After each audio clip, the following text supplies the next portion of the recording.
முதல் முறையில ஒரு ஆத்மா இங்க வரணும்னா முதல்ல கனிம உலகத்துல ஜீவன் எடுத்துக்கிட்டு, அதுக்கப்புறம் மரமா செடியா கொடியா எடுத்துட்டு மரங்களா எடுப்போம். அதுக்கப்புறம் விலங்கு ராஜ்யத்துல எடுத்துட்டு அதுக்கப்புறம் தான் மனித ராஜ்யங்களுக்கு வருவோம். நம்மளோட குணநலங்கள் எப்படி இருக்கும்னா, அதாவது விலங்குகளுக்கு எப்படி இருக்கும்?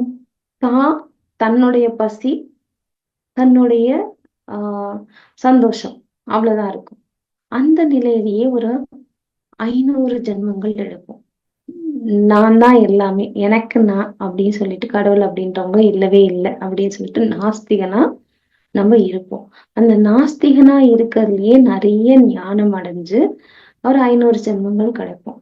அதுக்கப்புறம் தான் முதல் நிலை வரும். பக்தன் அப்படின்ற நிலைதான் முதல் நிலை.